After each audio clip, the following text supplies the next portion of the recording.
भारत माता की, भारत माता की। पूरा दुनिया के गणतंत्र के मतलब बतावे,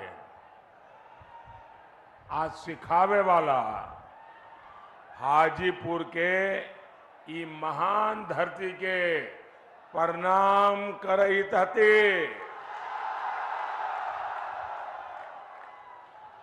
आज देश में चौथे चरण के लिए मतदान हो रहा है। मेरा सभी मतदाताओं से अनुरोध है कि वो ज्यादा से ज्यादा वोटिंग करें। ये चुनाव लोकतंत्र के एक महापर्व होता है और ज्यादा मतदान इसकी शोभा और बढ़ा देता है और आपका एक एक वोट ये हमारे लोकतंत्र का गहना बन जाता है। साथियों, ये भगवान महावीर की धरती है, ये भगवान बुद्ध की धरती है, ये वो धरती है जहां लोकतंत्र की भी जड़ें हैं और ये वो धरती है वहां रामचौरा मंदिर भी है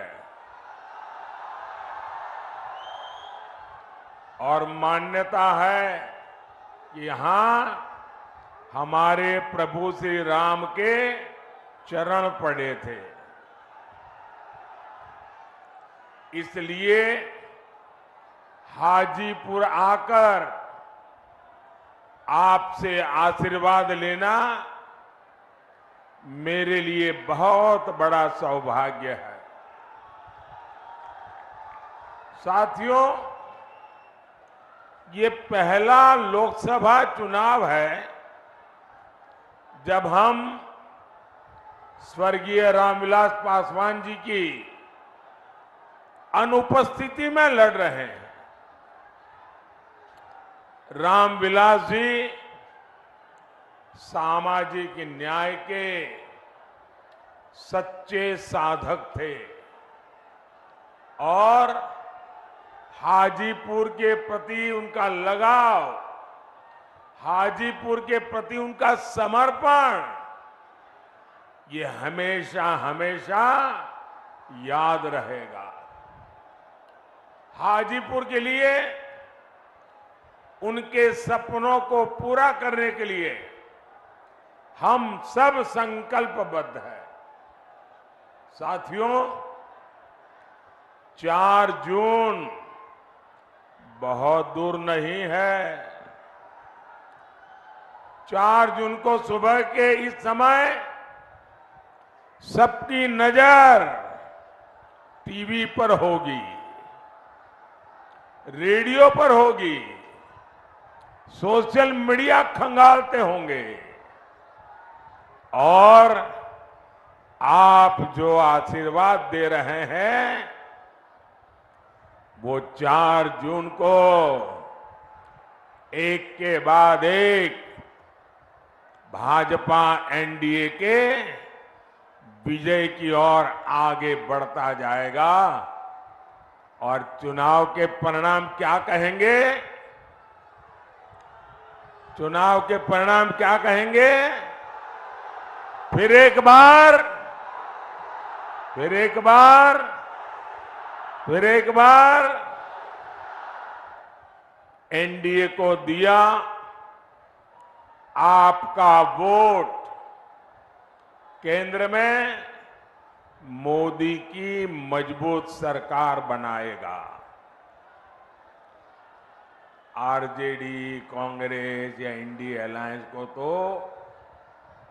अगर किसी ने गलती से भी बटन दबा दिया ना तो उसका वोट तो बेकार जाना जाना तय है।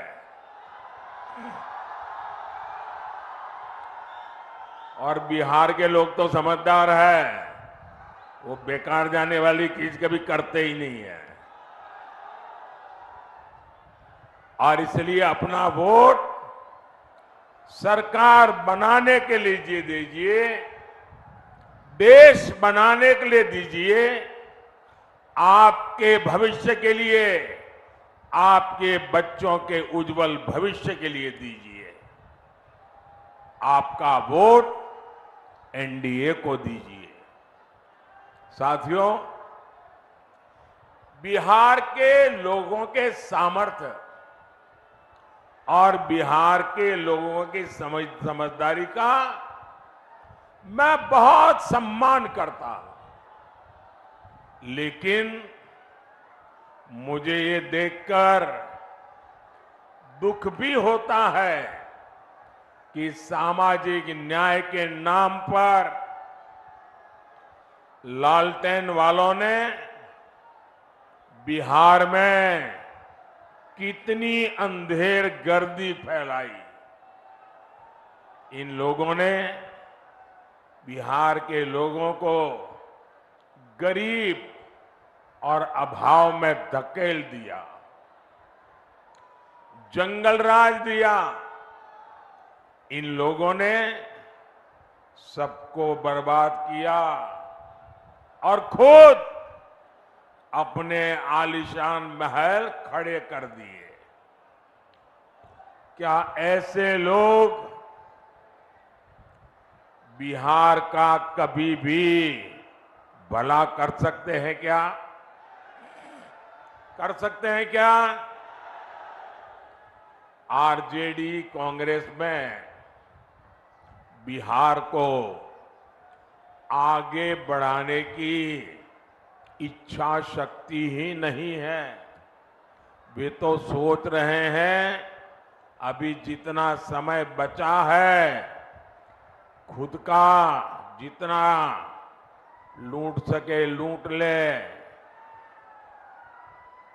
वो अपने बच्चों को सेट करने में लगे हैं, उनको आपके बच्चों की परवाह नहीं है।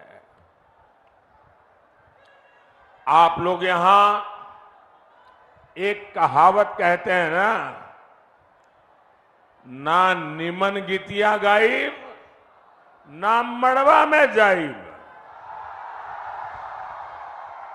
आरजेडी कांग्रेस का हाल यही है।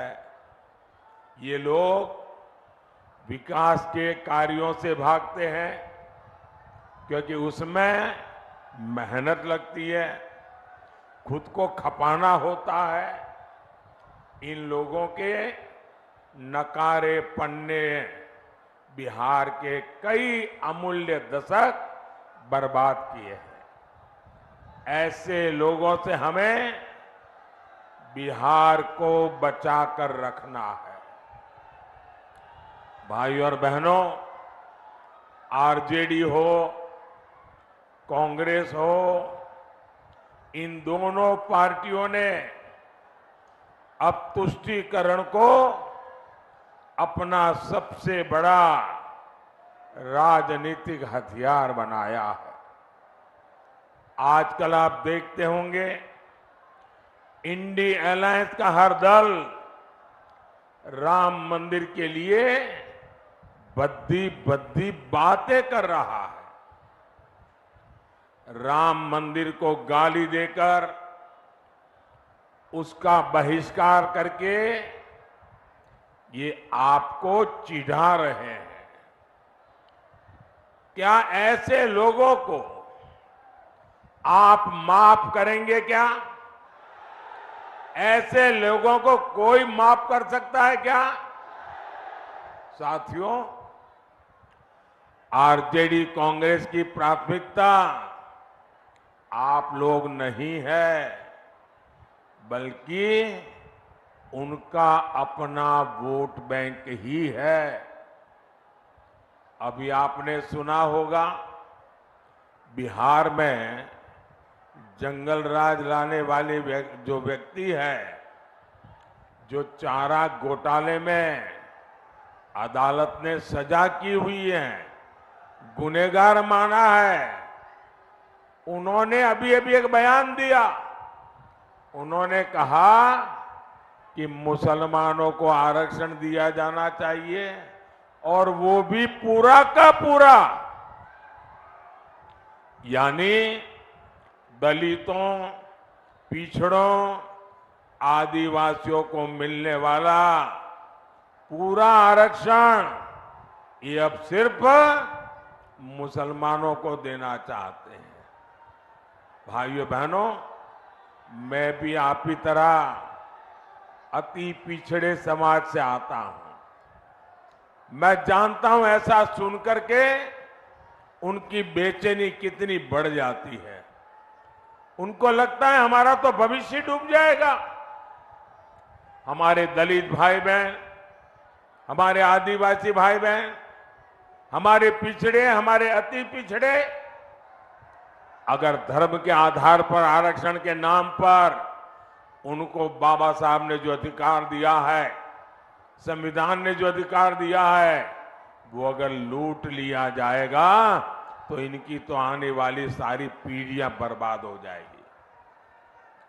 लेकिन हम इन्हें न बाबा साहब की परवाह है, न इन्हें संविधान की परवाह है। क्या बिहार का दलित हो, पिछड़ा हो, आदिवासी हो, ये हमारे समाज के लोग अपना हक आरजेडी कांग्रेस वालों को छीनने देंगे क्या? छीनने देंगे क्या? और मैं आपको गारंटी देता हूं, जब तक मोदी जिंदा है,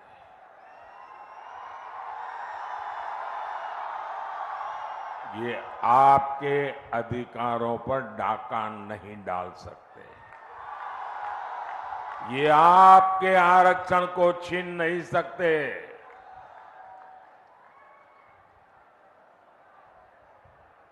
वो समझ लें, वो वक्त चला गया कि आपने महिलाओं को मिलने वाले आरक्षण के कागज फाड़ दिए थे। आगे अगर ऐसी कोई कोशिश करेंगे तो लेने के देने पड़ जाएंगे। साथियों, ये बीजेपी है, एनडीए है, जो सामाजिक न्याय की पहरेदार है। आज देश में एससी, एसटी, ओबीसी के सबसे अधिक एमपी, सबसे अधिक एमएलए ये बीजेपी और एनडीए के हैं। केंद्रीय मंत्रिमंडल में 60% मंत्री इन्हीं वर्गों के हैं। इतना ही नहीं, 2014 में जब हमारी सरकार बनी तो हमने एक दलित बेटे रामनाथ कोविंद जी को राष्ट्रपति बनाया और अब आदिवासी समाज की बेटी द्रौपदी मुर्मू जी हमारे देश की राष्ट्रपति के नाते मार्गदर्शन कर रही। ये होती है भागीदारी, ये होता है सबका साथ सबका विकास का मंत्र। भाइयों और बहनों, कांग्रेस आरजेडी ने मिलकर बिहार की अनेक पीढ़ियों को, उनके सपनों को तबाह किया है। और आज जब यहां इतनी बड़ी मात्रा में माताएं बहनें आशीर्वाद देने आई है, 40 साल से लटका हुआ एक मामला आरजेडी वालों ने पार्लियामेंट में जिन कागजों को छीन करके फाड़ दिया था, वो मामला था इस देश की माताओं बहनों को पार्लियामेंट में, असेंबली में अधिकार देने का, आरक्षण देने का। और इसके कारण, ये आरजेडी की मानसिकता के कारण, कांग्रेस की विकृत मानसिकता के कारण महिलाओं को अधिकार नहीं मिला। ये आपका भाई, माता, ये आपका बेटा, आपने जब मुझे वहां सेवा करने के लिए भेजा ना, मैंने नई संसद बनते ही महिलाओं के लिए आरक्षण का भी काम पूरा कर दिया है। ये आरजेडी वाले इसके विरोधी है, अगर ये दोबारा कोशिश की आने की तो ये भी छीन लेंगे, आप मान के चलिए। आरजेडी के राज में यहां सिर्फ अपहरण और फिरौती उद्योग ही फला फूला। हाजीपुर ने तो देखा है कैसे यहां के उद्योग धंधे सब चौपट हो गए। आरजेडी कांग्रेस ने बिहार को सिर्फ पलायन दिया, बिहार को सिर्फ तबाही दी। साथियों, मोदी विकसित बिहार, विकसित भारत के संकल्प को लेकर निकला है और मोदी का, एनडीए का ट्रैक रिकॉर्ड क्या है?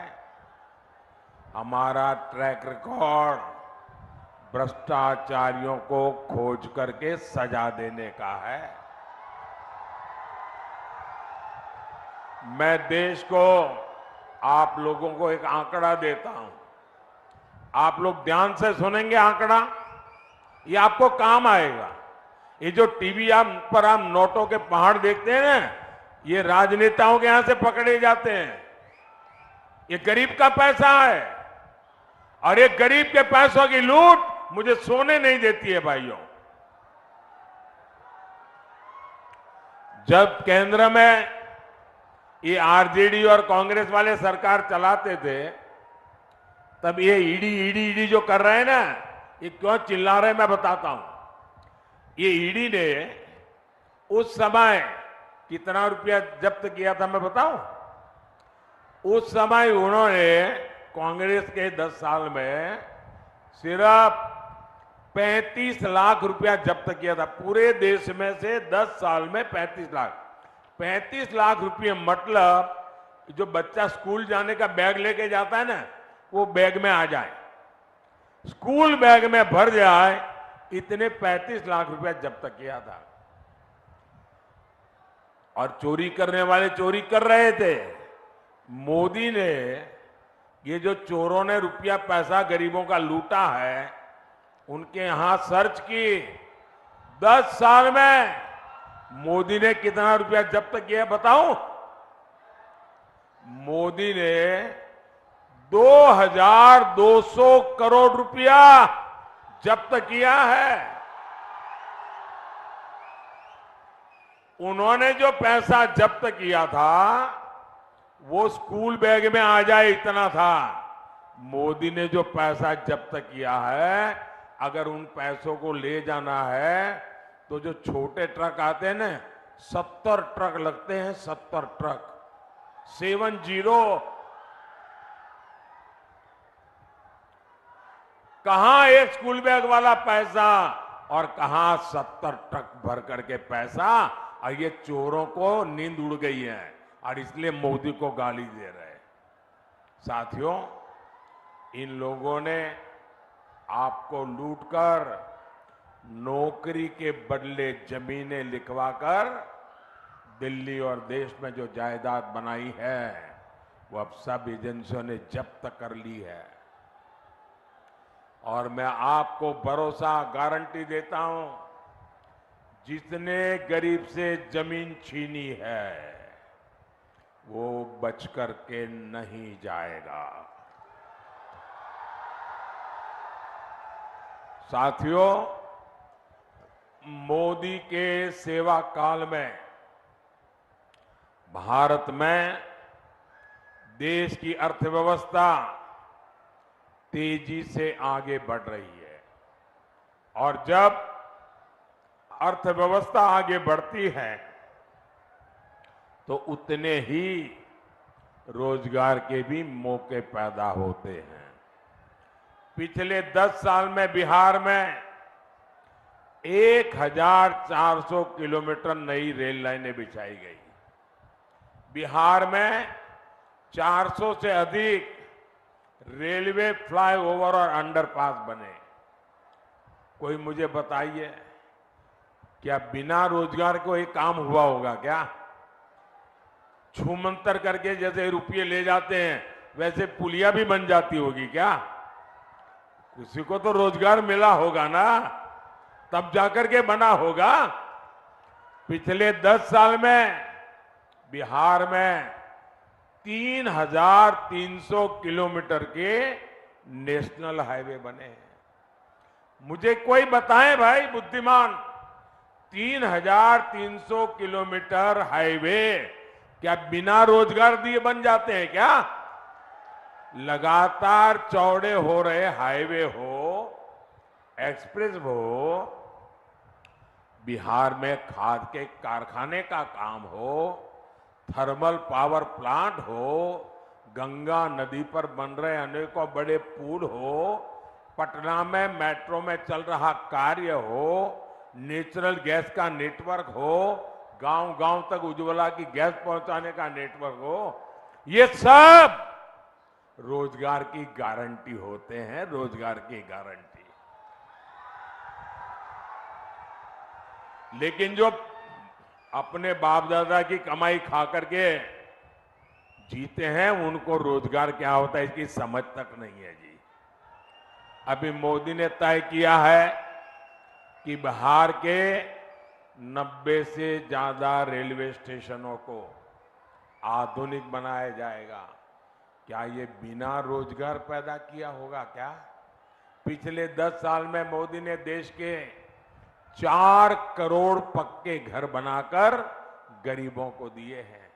अकेले बिहार में ही 40 लाख पक्के घर बनवाए गए।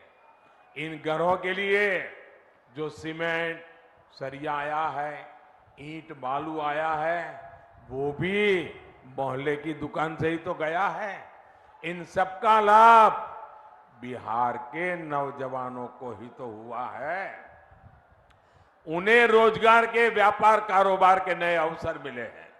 साथियों, मोदी के वारिस कौन है आपके पास कोई नाम कि भाई मोदी इसको लेकर के जाएगा? कोई नाम नहीं है। क्यों? मोदी के वारिस आप हैं। मोदी के वारिस आप हैं। मोदी के वारिस आपका परिवार है। मोदी के वारिस आपके बच्चे हैं। और मुझे वारिस में आपको सब कुछ दे करके जाना है। मुझे आपको सुख चैन की जिंदगी दे करके जाना है। मुझे आपको आपके बच्चों के उज्जवल भविष्य की गारंटी दे करके जाना है। मुझे आपको विकसित भारत आपके हाथ में सौंप करके जाना है। और इसलिए मैं हर कोशिश कर रहा हूं कि युवाओं के हर सपने पूरे हो, वो हर काम कर सके, अपने सारे सपनों को सिद्ध कर सके। आपको जानकर खुशी होगी, सिर्फ मुद्रा योजना में बिहार में 2.5 लाख करोड़ रुपए की मदद युवाओं को दी गई है। 2.5 लाख करोड़, और वो भी मोदी की गारंटी पर। इन युवाओं से गारंटी नहीं मांगी, उनसे उनकी संपत्ति का हिसाब नहीं मांगा। मोदी को बिहार के नौजवानों पर भरोसा है। उनको मैं रुपये दूंगा, वो डबल कर देंगे और बैंक का लोन भी वापस कर देंगे। ये मेरा भरोसा है। ये 3 लाख करोड़ रुपए यहां दलित, अति पिछड़े युवाओं को मिले, महिलाओं को मिले। इससे यहां लाखों काम शुरू हुए। यहां वैशाली सहित पूरे बिहार में टूरिज्म आधारित रोजगार की अद्भुत संभावना है।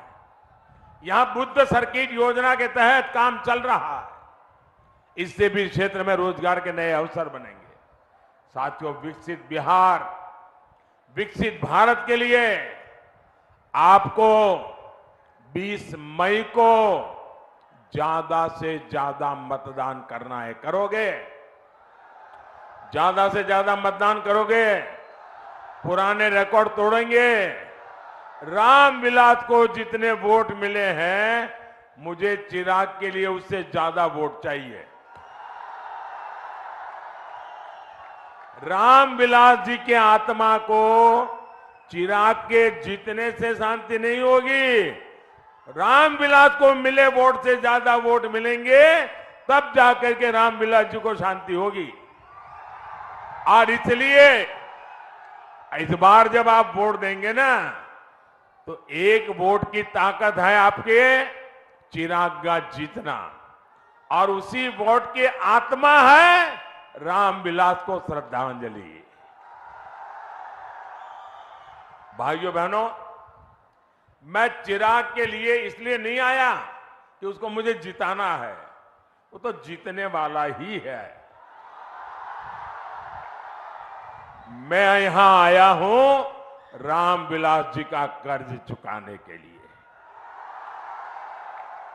मेरे अनन्य साथी रहे रामविलास जी, और इसलिए मैं सामने से यहां आया हूं। मुझे मालूम है यहां का परिणाम आप लोगों ने तय कर लिया है। चिराग के प्रति मेरा प्यार इसलिए है, मैं पब्लिकली आमतौर पर बोलता नहीं, लेकिन आज बोल देता हूं। चिराग जब पहली बार पार्लियामेंट में आए तो मैं तो इतना ही जानता था रामविलास जी के बेटे हैं, लेकिन मैं देखता था उनके व्यवहार में रामविलास जी के बेटे होने का गुरूर का नामो निशान नहीं था।